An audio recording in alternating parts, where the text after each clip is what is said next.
Each day we must make choices. We can choose to get out of bed in the morning, or we can choose to sleep longer, or we can choose to eat or skip a meal. And we make more far-reaching choices than that also. I am Bobby Knopflet. I'm retired from the federal government after 32 years of service.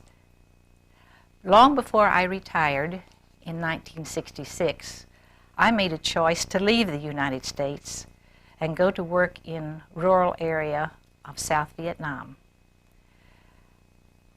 I chose to work with the poorest population.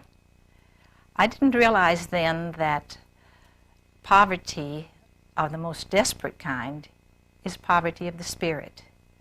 Those people have lost their way on the spiritual path. They do not know how to love God. And the reaction then is illness and poverty and worry. And all of that is for nothing. Another choice that I made was one day I chose to travel with the Director General of Civil Service, who invited me to come to an early Sunday morning meeting in his home, at which time I met Mr. Hang Si Long, who was the spiritual leader for a group of Vietnamese.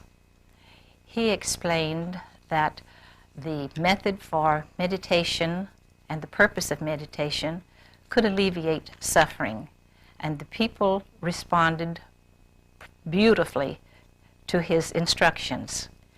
The absolute peace and calm of the group of people Mr. Long was speaking with was amazing, particularly since day and night we were bombarded with the noise and terror of the sights and sounds of a constant war. It was not an easy time to be there.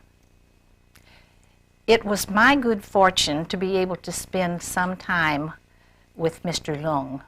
Now we call him Mr. Tam, and he explained the purpose and the method for meditation. This is what provided the people the peace and calm in their lives. He said that we are spiritual beings in search of peace, tranquility, and a place of calm for our spirits. All of these qualities are within us. We do not have to search outside. Our search is really a journey within. There's no question that comes to us that we are unable to answer ourselves if we meditate. Since we are spiritual beings housed in a human body, Mr. Tom says that we are responsible for caring in a loving way for our bodies. His instructions to us on proper diet, exercise, and the breathing exercises are secondary only to the quality of continued meditation. Although the energy field around Mr. Tam is far-reaching and his influence in our lives is great, and we choose to be with him as much as possible, he stresses the need for each of us to meditate and to search our own path for growth and strength. When we first hear an explanation of the method for meditation, we think it's so simple. It's uncomplicated. It's true. There are no fees charged. There are no regular meetings to attend. There is no master. There are no requirements. There is only you and your resolve to search out a spiritual path and a balance in your life. When we're searching for tranquility and balance in our lives, there is one requirement, and that is self-discipline.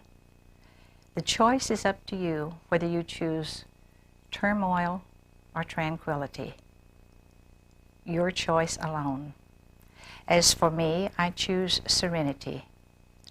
I find that by following the spiritual path in my search for God.